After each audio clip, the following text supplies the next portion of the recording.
제가 주일 저녁 찬양 예배 이후부터는 고민이 됐습니다. 개인적으로 설교를 준비할 때마다 시 한 편씩을 꼭 찾아보려고 노력을 하거든요. 근데 영상을 만들어서 이진순 목사님이 한번 했기 때문에 영상 편집할 수 있는 제가 능력이 없어요. 그럼에도 불구하고 영상 없이 제가 생목으로 오늘 시 한 편을 좀 준비했습니다. 김춘수 시인의 꽃이라고 하는 시입니다. 내가 그의 이름을 불러주기 전에는 그는 다만 하나의 몸짓에 지나지 않았다. 내가 그의 이름을 불러주었을 때 그는 나에게로 와서 꽃이 되었다. 내가 그의 이름을 불러준 것처럼 나의 이 빛깔과 향기에 알맞은 누가 나의 이름을 불러다오. 그에게로 가서 나도 그의 꽃이 되고 싶다. 자, 오늘 이 시는요, 이름을 부르기 전에는 한낱 의미 없는 몸짓에 불과하다는 것입니다. 그런데 그 이름을 불러준 뒤에는 내게로 와서 꽃이 된다라고 이야기하고 있습니다. 그리고 또한 이 시인은 누군가가 자신의 이름을 호명해 주기를 원한다는 것이죠. 그렇게 호명해 주면 나는 그에게 가서 꽃이 되고 싶다는 것입니다. 오늘 이 시인의 마음이 하나님의 마음이지 않을까 싶습니다. 하나님 또한 우리에게 끊임없이 요구하는 것이 있으시고 원하는 게 있습니다. 그게 내 이름을 불러주기를 원한다는 것이죠. 내 이름을 불러주는 나의 자녀들에게 직접 찾아가서 기쁨이 되고 평안이 되고 싶은 그 하나님의 마음이 이 시인의 마음과 같다는 것입니다. 또한 성경 여러 곳을 보면 하나님은 나의 이름을 불러주기를 원한다는 것이죠. 역대상을 보고 시편을 보면 그런 말씀들이 나오고 있다는 것입니다. 근데 이름을 부르려면 그 이름에 대한 의미를 알고 부를 때 더 은혜가 되는 것이죠. 하나님의 이름은 여러 상황 가운데서 계속해서 이름들이 불려지게 됩니다. 오늘 본문의 여호와 이레와 같이 또 여호와의 라파, 또 엘로힘, 엘샤다이, 여러 가지의 엘로히, 여호와 멜렉, 아도나이, 임마누엘, 그 외 많은 것들로 하나님의 이름이 불려졌다는 것이죠. 근데 그 의미를 알고 하나님의 이름을 부를 때 그 하나님의 이름이 우리에게 소망이 된다는 것입니다. 오늘 이 여호와 이레, 그 하나님의 이름 가운데 한 부분이었던 이 여호와 이레, 하나님께서 미리 친히 준비하신다라는 뜻을 갖고 있죠. 오늘 이 여호와의 이레라는 이 하나님의 이름을 통해서 우리가 함께 은혜를 나누고자 합니다. 자, 이 여호와 이레의 하나님을 만나기 위해서 우리는 어떻게 해야 될까? 두 가지를 통해서 우리가 함께 은혜를 나누고자 합니다. 가장 먼저는 말씀 따르기를 미루지 않을 때 여호와 이레의 하나님을 만나게 된다는 것입니다. 자, 하나님이 아브라함을 부르시고 100세에 얻어서 금이야 옥이야 금지 옥엽으로 키웠던 그 이삭을 오늘 2절 말씀을 보니까 그 이삭을 오늘 하나님이 불에 태워서 자신에게 드리라고 이야기합니다. 너무 잔인하죠. 그런데 오늘 놀라운 것은 아브라함은 3절의 말씀을 보니까 그 말씀을 따르려고 아침에 일찍 일어나라고 오늘 말씀은 설명을 해주고 있다는 것입니다. 참 이상하지 않습니까? 원래 저만 이상한 거죠. 하나님께서 이 이삭을 하나님께서 주실 때는 분명한 이유가 있어서 주셨습니다. 근데 오늘 아브라함은 왜요? 어째서요? 왜 내 자식을 지금 바치라고 하십니까? 라고 불평하거나 원망을 하지 않습니다. 하나님은 인신제사를 싫어하시는데 왜 제 자녀를 하나님 앞에 바치라고 말씀하십니까? 이렇게 항변을 하지 않습니다. 또한 이삭을 통해서 가문을 번성하게 만든다고 하셔서 무려 25년을 기다렸습니다. 그래서 받은 아들입니다. 그럼에도 불구하고 지금 갑작스럽게 이삭을 바치라는 것은 도저히 이해할 수 없는 이 부당성한 부분들인데도 불구하고 그 부당성에 대해서 오늘 침묵하고 있다는 것입니다. 또 한 가지 참 특별한 이유는 이 아브라함이 하나님 앞에 한마디의 기도도 하지 않는 것이죠. 조카 롯을 죽일 때는요, 하나님 앞에 그저 붙어서 이 조카 롯을 살리기 위해서 계속해서 끊임없이 기도를 하게 됩니다. 그게 무려 6번이나 기도하죠. 창세기 18장의 말씀 보면 의인 50명이면 45명이면 40명이면 30명이면 20명이면 10명까지 내려가잖아요. 그렇게 간절한 마음으로 조카 롯을 구하기 위해서 끈질기게 기도하는 아브라함이었는데 자기 자식을 구하는 것에 대해서는 한마디 기도가 없다는 것입니다. 또 하나님의 말씀을 듣고 아무도 안 만난다는 것이죠. 저 같으면 누군가를 만났을 거예요. 그리고 하나님이 이렇게 말씀하셨어. 난 어떻게 해야 될까라고 한번 물어봤을 거예요. 그러면 10이면 10명이면 다 그렇게 얘기했겠죠. 설마 그럴 리가 있겠어? 하나님이 잘못 들은 거야. 그럼 저는 그렇지, 그럴 거야 라고 해서 자식을 바치지 않아도 되잖아요. 그런데 아브라함은 하나님의 말씀을 받고 나서 그 다음날 날이 밝자마자 아침 일찍이 말씀을 따르려고 출발했다는 것입니다. 왜 그랬을까? 왜 그랬을까요? 이런 생각이 문득 들었습니다. 시간이 끌고 생각이 더 많아지면 하나님의 말씀에 순종하지 못한다는 것입니다. 남의 말을 계속 귀를 기울여서 듣게 되면 결국 하나님의 말씀에 순종하지 못한다는 것입니다. 내 생각과 계획, 주변의 소리를 듣다 보면 하나님의 말씀을 따르지 않고자 하는 그 마음이 생긴다는 것이죠. 그래서 끝내 다른 사람들을 만나지도 않았고 다른 사람들의 말에 귀를 기울이지 않았고 그저 하나님의 말씀을 듣고 순종하는 아브라함의 모습을 볼 수 있다는 것이죠. 제가 목회를 하면서 만난 성도님들은 모두가 다 하나님의 말씀을 따르려고 하지 않는 마음이 없었습니다. 다 순종하려는 마음을 다 가지고 있었다는 것이죠. 다만 미룰 뿐이었습니다. 지금은 내가 이것 때문에 저것 때문에 어렵고 힘들지만 후에는 내가 분명히 하나님의 말씀을 순종하겠습니다.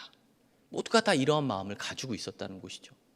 나는 하나님의 말씀 순종하지 못해 라고 말씀하시는 성도님들은요, 제가 본 적이 없습니다.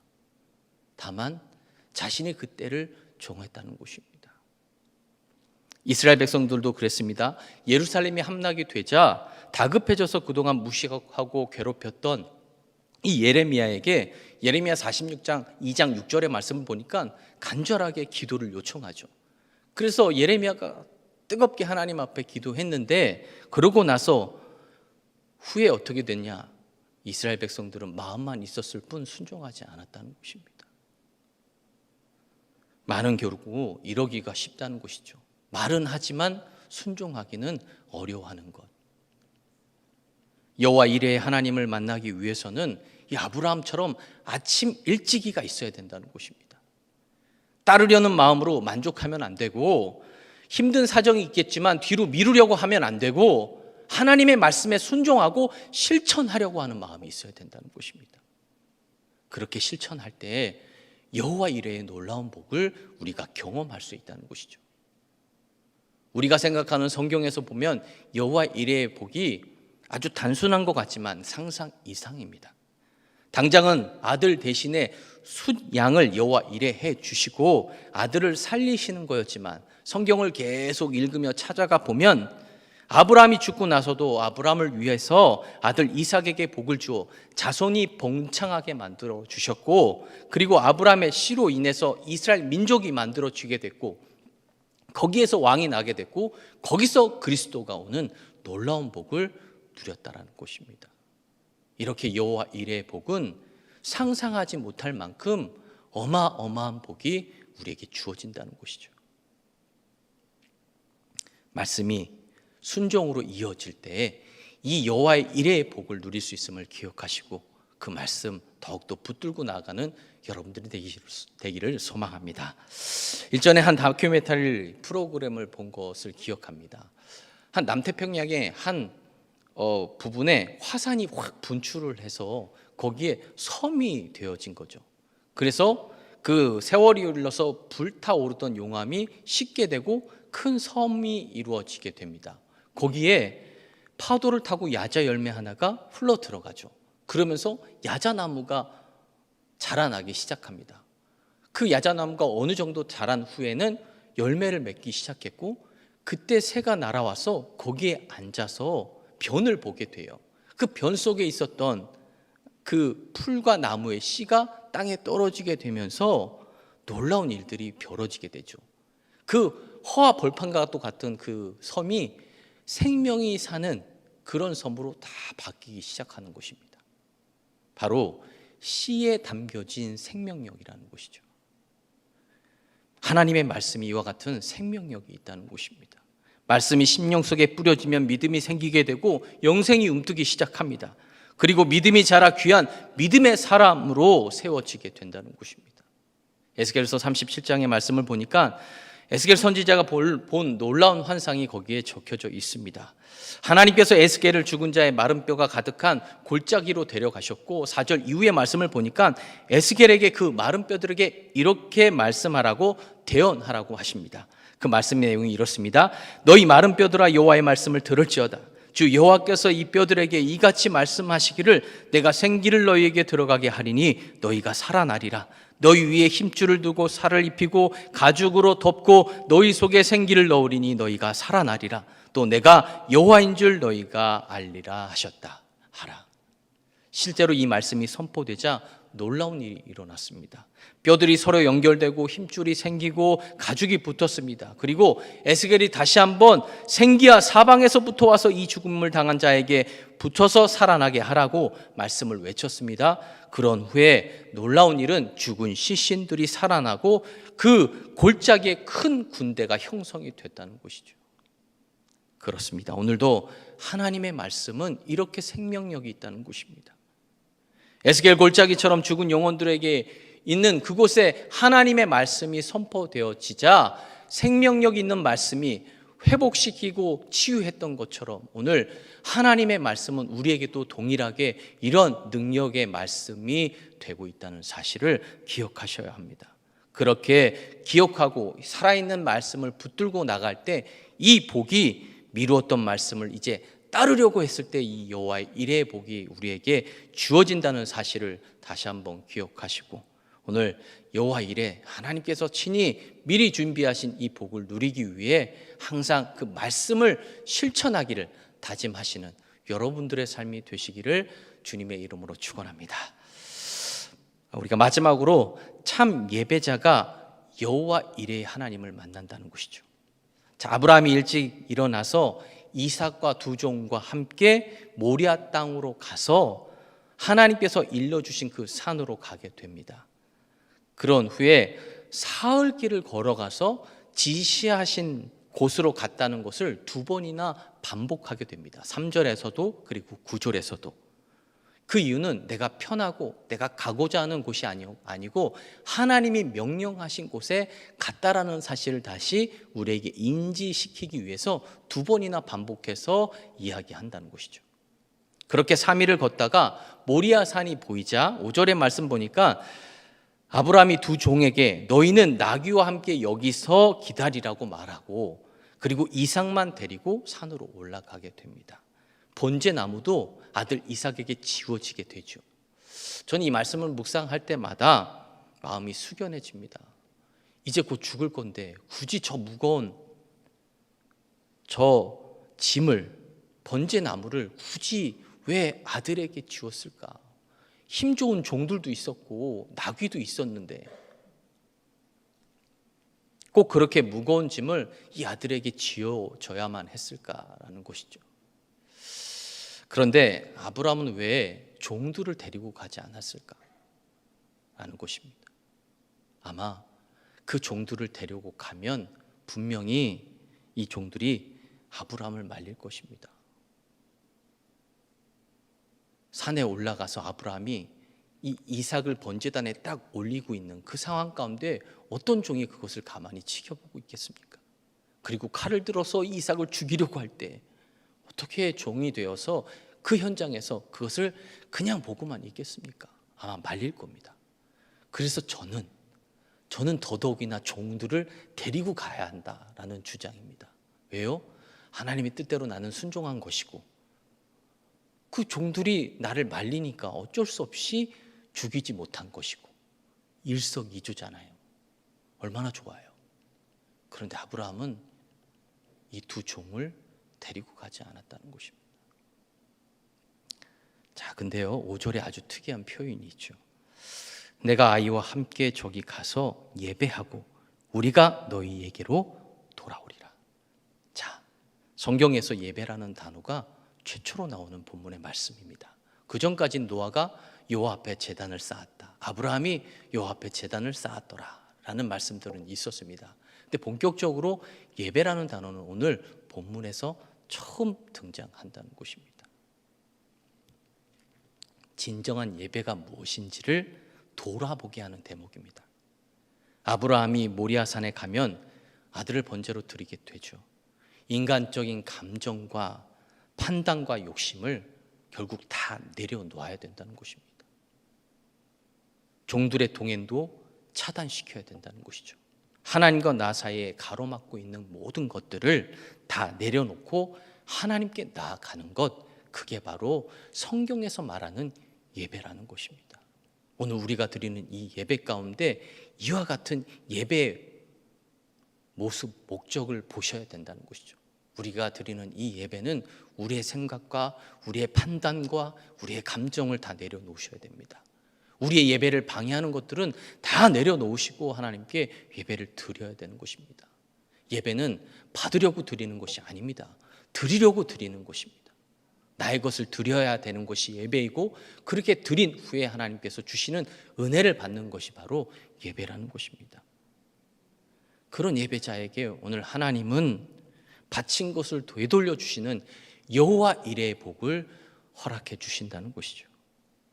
17절 그리고 18절의 말씀을 보니까 내 씨가 크게 번성하여 하늘의 별과 같게 하리니 내 씨가 그 대적의 성문을 차지하리라. 또 내 씨로 말미암아 천하 만민이 복을 받으리라. 복 앞으로 더 크게 해주시고 더 강하게 해주신다는 말씀입니다.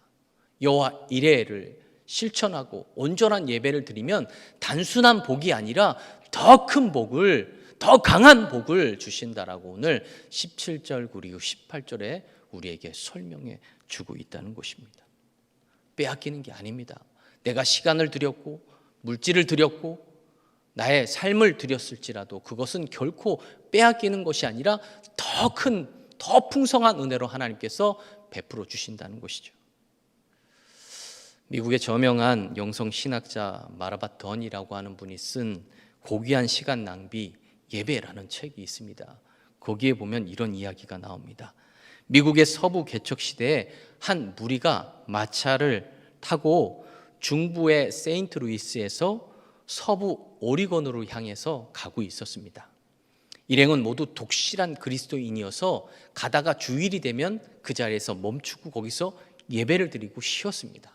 그런데 거리가 멀다 보니까 또 날씨가 빠르게 겨울이 다가오면서 폭설이 올 것을 걱정된 나머지 많은 사람들이 그곳을 가는 사람들이 쉬지 말고 주일에도 계속해서 가자라고 얘기를 하는 것이죠. 그러자 두 부류로 나뉘게 되는 겁니다. 한 부류는 그래도 예배를 드리고 가야 된다. 한 부류는 예배를 드리지 말고 빨리 목적지로 가야 된다. 라고 두 부류로 나눠지게 됐습니다. 결국 따로따로 가게 됐죠. 근데 놀라운 사실은 예배를 드리고 갔던 팀이 예배를 드리지 않고 계속해서 전진했던 팀보다 더 빨리 도착했다는 것입니다. 저만 놀랄게요. 놀랍죠. 그 이유는 주일의 쉼을 통해서 또 예배를 통해서 더 영적으로나 육적으로나 힘을 얻어서 주중에 더 열심히 달렸다는 것입니다. 그래서 결국 더 빨리 목적지에 도착하게 됐다는 것이죠. 이 마라바토는 이 이야기를 마치면서 이렇게 썼습니다. 하나님은 자신의 계명을 존중하는 자들에게 존중하신다. 오늘도 두 종류의 그리스도인이 있습니다. 위기가 다가올 때 예배를 지키고 위기에 대처하는 사람이 있고, 예배를 뒤로 밀고 그저 위기부터 넘기려는 사람들이 있습니다. 처음에는 그냥 위기를 넘기려고 하는 그 사람들이 조금 더 앞서가는 것 같이 보이지만 차후에 보면 결국 예배를 지키고 또 예배를 온전히 우선순위로 생각한 사람들이 훨씬 더 빠르게 그 목적지에 도착한다는 사실입니다. 예배를 지키려는 사람의 삶이 지키지 못하는 사람의 삶을 역전시킨다는 것이죠. 오늘 아브라함이 말한 이 예배를 드리고 있습니다. 시간을 드리고 마음을 드리고 삶을 드리는 예배, 더 나아가 물질을 드리는 이 예배, 이 예배를 지금 하나님 앞에 올려드리고 있다는 것입니다. 내 감정과 내 욕심을 내려놓고 하나님 앞에 온전한 내 삶을 드리는 예배, 마치 내 시간을 빼앗긴 것 같죠. 세상 사람들은 지금 편히 쉬고 있는데 우리는 부득불 이 추운 날씨에 이 자리를 찾아왔기 때문에 때로는 그 사람들보다 뒤처지는 것처럼 보입니다. 그러나 결론적으로 우리의 인생을 돌아보면 늦어지는 게 아니라 오히려 더 빠르게 가고 있다는 사실을 기억하셔야 됩니다. 추위라고 하니까 생각이 나요. 아까 저는 추워서 이렇게 밖에서 이렇게 덜덜덜덜 이렇게 막 떨고 있는데 이은수 장로님이 오시면서 오늘은 이렇게 날씨가 따뜻해요 이렇게 하면서 오시더라고요. 그때서 떨지를 못했습니다. 어떠한 상황 가운데도 어떻게 생각하느냐가 중요하구나. 아무리 추워도 따뜻하다 하면 따뜻한 것처럼 오늘 우리가 드리는 이 예배를 하나님께서 기쁘게 받으신다 생각하면 우리는 더 기쁨으로 남은 여생을 예배와 함께 살아가야 된다는 것입니다. 아브라함이 모리아산에서 아들을 대신해서 하나님이 친히 준비하신 그 여호와 일의 순양을 발견한 것이 언제였습니까? 마지막 3일째 되던 날이었습니다. 처음에 갔을 때는 그게 안 보였어요. 그리고 아들을 잡을 때까지도 보이지 않았습니다. 근데 하나님 앞에 순종 딱 하고 나니까 차후에 하나님의 음성을 듣고 주위를 둘러보니 준비하고 예비한 순양을 발견하게 됐다는 것이죠. 자, 오늘 말씀을 따르려고 우리가 안간힘을 쓰고 있잖아요. 그런데도 우리의 삶이 여전할 때가 있습니다. 바뀌지 않을 때가 있어요. 오히려 더 힘들어질 때가 있습니다. 근데 걱정하지 마십시오. 조금만 참고 기다리셔야 돼요. 마지막이 되면 하나님은 우리에게 준비하신 여호와 일의 복을 우리에게 주실 것입니다. 조금만 더 포기하지 마시고 인내하시고 기다리시고 하나님 앞에 간절히 붙들고 나아가면 오늘 이 아브라함이 받았던 복, 이삭이 받았고 이스라엘 백성들이 받았던 이 복이 우리에게까지 흘러나올 수 있음을 다시 한번 기억하시고 더 힘을 내시기를 소망합니다. 비록 늦게 필지라도 더 풍성히, 더 강하게, 더 오래 비는 그런 복을 우리가 누릴 수 있기를 주님의 이름으로 축원합니다. 기도하겠습니다. 하나님 아버지, 감사합니다. 귀하고 복된 날, 특별히 주의 존존으로 저희들을 불러주시고 이 저녁 추위와 싸우며 이 자리를 지키게 하여 주심을 감사드립니다. 말씀을 따르려고 살려고자 할 때 더 고난이 찾아오고 더 아픔이 찾아오고 더 막막하고 더 두려울 때가 참 많습니다. 그럴 때마다 다시 한번 여호와 이레의 하나님의 이름을 부르고 말씀 따름과 예배 드림을 포기하지 않게 하여 주시고 곧 여호와 이레의 하나님이 주실 놀라운 복을 기대하고 기어코 우리 인생에 꽃을 피워주실 그 하나님을 붙들고 나가는 우리 모두가 될 수 있도록 인도하여 주옵소서.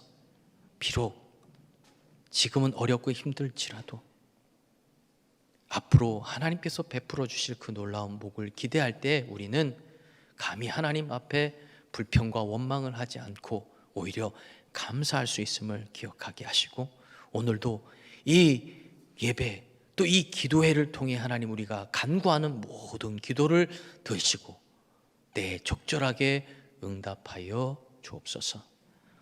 모든 것 주께 의탁하오며 예수 그리스도 이름으로 기도드리옵나이다.